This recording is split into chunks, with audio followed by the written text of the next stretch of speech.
Hey everyone, Jim Coventry from Rotowire here. Welcome aboard for today's Week 11 fantasy football players to avoid. All right, now when we say avoid them, some of these guys you have to start, and I get that. Maybe DFS, maybe if you're in a situation where you have multiple quarterbacks, position players. But anyway, these are players that are trending downwards. Always give you the why. We'll do our best. Now it's Wednesday right now, and depending when you watch this, I will be on the Sirius XM Fantasy Sports Channel, 87 210 XM. I'll be on tonight from 8 to 10 Eastern with Nick Whalen. If you have XM, love to hear you on there. Join us and have a little football talk. And anyway, let's get to things right here. All right, quarterbacks. Now, this could be a little different than our usual players to avoid. I want to talk about how gross the quarterback position is in fantasy football this year.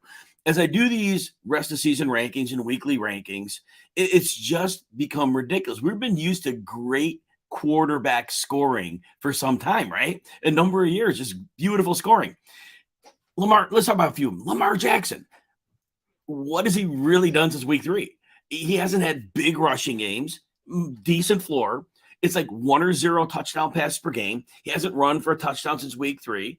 You're starting him. He's a top 12 fantasy quarterback, but he's certainly not paying the bills. And then Joe Burrow. I mean, I know he's missed Jamar Chase for 2 games. In those games, Cleveland and Carolina, not bad opponents, averaging like 220 and a touchdown and a half. Not so hot, Joe Burrow. And then Justin Herbert, again, not his fault, right? No Mike Williams, no Keenan Allen forever. Offensive line all beat up. And not his fault, but 1 or fewer touchdowns in 4 of his last 5 games. These guys were all drafted as top 7 quarterbacks. And then 2 guys who were like great borderline sleepers this year. We were excited about their situation, their offense. Derek Carr, in his last 6 games, he has a 5-point and a 13-point fantasy game. Now, he does have 9 games this season over 20. Nah, not 9. He has a number of games over 21 fantasy points. So we've got that. But it really has been very nerve-wracking to start Derek Carr. And Kirk Cousins, another one. We're like, yeah, you know what? He's going to have the big jump this year. Not so much. 1 touchdown pass in 3 of his last 6 games. And then the old guard, Tom Brady. Now, sure, they look good in Munich. I get it. Give him that.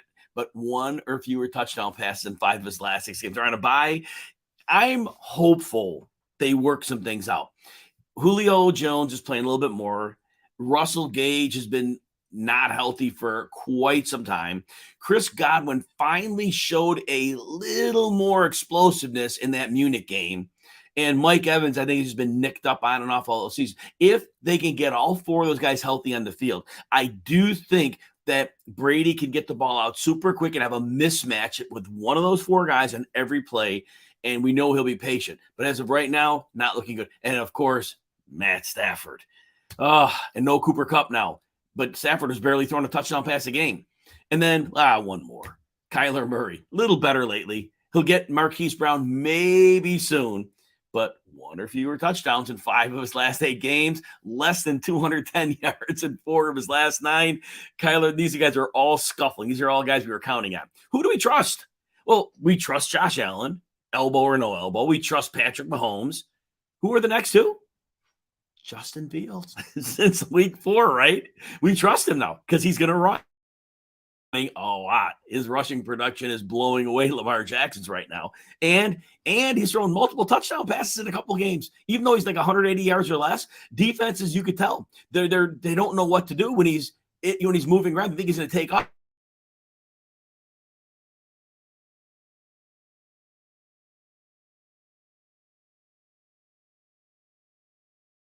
I think I just lost my connection. Maybe we're stellar. Looks like maybe we got our connection back. Okay. So the maybes. I think we trust Tua Tagovailoa, but he had 3 really good matchups in a row. And so there's a little bit of nervousness there. I still say when he faced a team with a really good quick pass rush or a real tight zone, he could have some issues. But right now, we kind of trust him. Geno Smith, we kind of trust him. The numbers haven't been eye-popping, but the floor has been good. And 2 games ago, Aaron Rodgers was horrible, and the Packers had lost like 5 in a row, and they did look good against the Packers. I mean, against the Cowboys. And maybe we saw something there.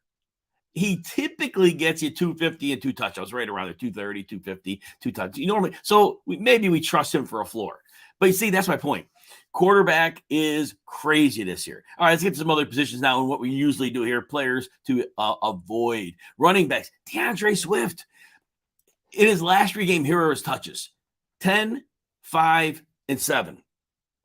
His snaps, he had a 55 when he came back, 16, and then 31%. Those are the percentages. He can score a touchdown in any game. He has 2 touchdowns in those 3 games. So good there.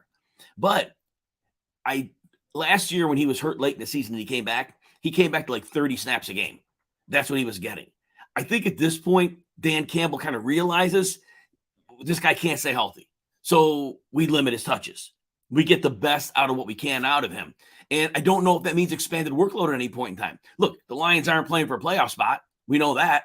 So at this point, what do they do with DeAndre Swift?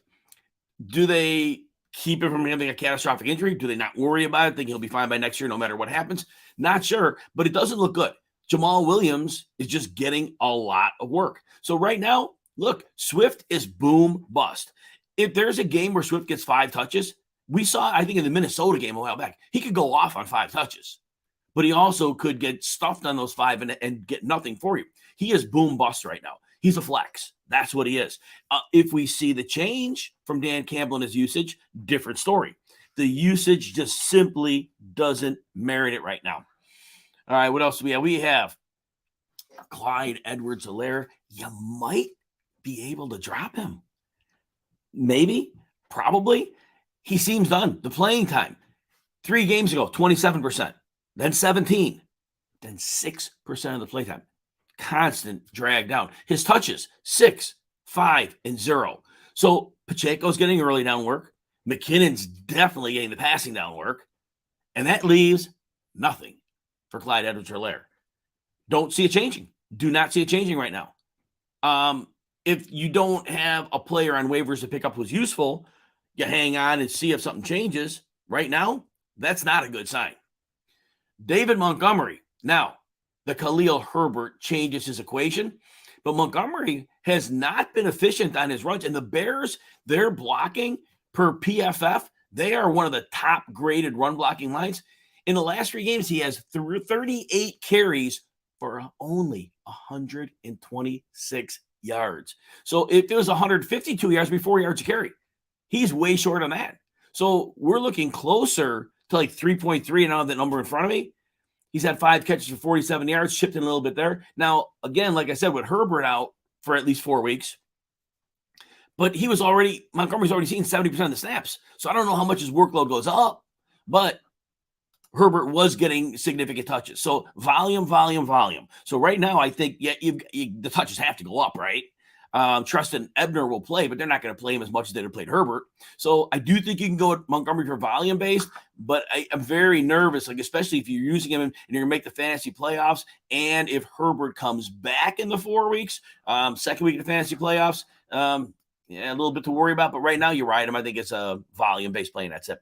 A.J. Dillon hasn't topped 73 yards this year. He hasn't scored a touchdown since week 1. And the receiving, he was involved last year. 10 catches in 9 games. Last 9 games, that's it. So he had catches in week 1, but since then, it's like 1 catch a game. And then Melvin Gordon, what do we do with him, right? 27 carries for 88 yards in his last 3 games. That's less than 3 yards a pop. Now, he did have some receiving work in the last game. So in those 3 games, 7 catches for 76 yards. So, and assuming Chase Edmonds isn't going to get some of the passing role, he could start to factor in. He was a bad system fit in Miami. Maybe because he was 5.1, 4.8, 5.1 yards per carry his whole career. And now all of a sudden he's toast. I don't get that. So I have a feeling it was a system thing. There is a chance he could do something in the passing game. I'm not guaranteeing or planning that. But Melvin Gordon right now on his rushing, not getting it done. The receiving's helping. So right now you're hoping that he gets you high-end flex value. Low-end RB2 on volume if the receptions go. But if the receptions aren't going to be there, like I said, that's problematic. And then wide receiver. Michael Gallup in the 6 games played, he hasn't hit 50 yards yet. And so with the thing with Gallup is he hasn't scored since his first game back. He's averaging less than 30 yards a game. I don't know that it's turning around. I don't know if it's a matter of he's not quite himself coming back. Dallas runs a bit more. CeeDee Lamb had 15 targets in the last game, but I just don't see anything going on right now that makes me think Gallup's going to turn the corner. Noah Brown was actually looking good before missing last week's game with an injury. He was looking like a better fit in the offense than Michael Gallup. So right now, I'm probably very nervous about starting Michael Gallup unless, again, we're looking a wide receiver 4 or a flex type player. But I don't think I'm considering him as a wide receiver 3 until I see a couple games of production, and that may not be coming. And then Wan'Dale Robinson, I think he's talented. I think he has a great opportunity to be a good player in the league. And his snap share has been good. He's like 70% over the last 3 games, but 20 or fewer yards in his last 2 games. He had a 6 for 50 in that one game back. His targets are 8 to 6 to 2. We've seen Slayton getting targets, but they want to run the ball. They're about running the ball. They create numbers in the running game, extra tight ends on the field. They're overwhelming defenses. They're committed to the run. Daniel Jones will run. I just don't think there's going to be enough commitment to the passing game and a commitment to Robinson to make it say, yep, he's the guy. And then Chase Claypool. Some people were excited he went to Chicago. I'm always leery when a non-superstar receiver goes to a new team. And I'm even more concerned when that happens in the middle of the season. There's an acclimation period. Look, I know when Odell Beckham went to the Rams, he had a couple of red zone touchdowns early. But if you remember right, he was not like a full-fledged producer in that offense until close to the NFL playoffs. That's when they finally started to figure out some chemistry and get things going. Claypool in his first game back, first game with the Bears, he played 35% of the snaps and he saw 6 targets. That was encouraging. But then we come back in the next game, plays about the same snap share, 31%, but he only gets 2 targets. And his average depth of target was like 2.2. I want to say that was in the 6-target game. So I don't think they're going to be able to integrate him regularly into what they want to do. You need a training camp for that usually. Claypool's just not the guy who you say go out and win. That's not it. And he's not that guy. And so I think that's not going to be a thing this year. And then if you're still hanging on to Robbie Anderson, please don't. He has one game that he played more than a few. He had one game they played more than a few snaps. He had like 10 or less snaps. And one game they put him out there a lot.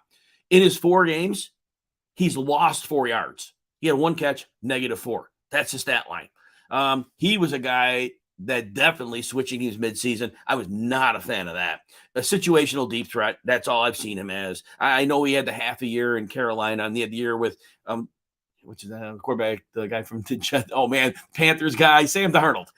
He had the big year with him with 1,000 yards where they bombed away and it worked a number of times. Worked out. He's a deep threat, and in that offense, they're going to get deep plays. It's Kyler running around and making things happen. So it's not really just running 9 routes. That's not going to happen. And then Drake London, hasn't had a 40-yard game since week 3. And he was way over 40 yards in those first 3 games. He was on the track. I had him like after week 3, I moved him to like wide receiver 35. I'm like, yep, this kid's going to acclimate well. And then the whole rails went off the pass. Damiere Byrd is out producing him. Literally, Damiere Byrd has beat him in yardage 3 of the last 4 games. And then Mac Hollins was a thing for a while with the Raiders. He had that one big game, like 150 yards, maybe it was that, and then a touchdown. He had a huge game. He's had 2 or fewer catches in 4 of his last 5 games. So I think that is over. So if you're hanging on hope and you're just remembering the glory week he had, I don't think that's coming back anytime soon. All right, let's see. And by the way, if you're on YouTube and watching, please smash the like and subscribe buttons. Would appreciate that greatly. And if you want a couple free days behind the Rotowire paywall to see all that we have to offer, I've got you set up. You don't even need a credit card, just an email address. Go to rotowire.com/try. Looks like we got one question here. We got a great name, Jim. All right, I like that. Full PPR, start 1. Higbee, DJ Moore, or Deontay Foreman. I still think it's going to be tough to trust DJ Moore. And now we got Baker Mayfield back in. Moore was playing a little bit better with PJ Walker. But you know what? I don't really like this week with Baker Mayfield. And I got to look at something here real quick. Baker Mayfield, is he playing this game? I think that I'm playing the Ravens. Man, the Ravens saw Mayfield twice a year. And they know him. And they know how to force him into mistakes. I don't think he's going to get it going with DJ Moore. Higbee went back after 3 games where he did nothing. They got him back involved. Now, with no Cooper Kupp, here's the question. Is Higbee going to get a lot of targets, or can defense actually focus a little bit on him? They might be able to focus on him a bit more. So that's concerning.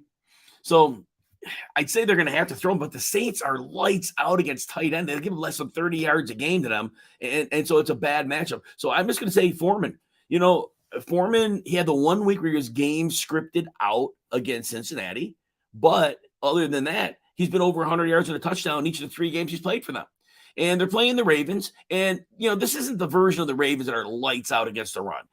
This defensive version, they're middling. They're a middling run defense. Now, they're probably going to stack the box because they probably don't worry about Baker Mayfield. But I still think Foreman will be involved enough. I don't think it's a 100-yard game. I think he gets more like 70 or 80. But I think that's probably better than what we get out of Higbee or DJ Moore. All right, looks like that's all we got for questions for today. All right, thanks for your time, everyone. Appreciate you, and we will talk soon.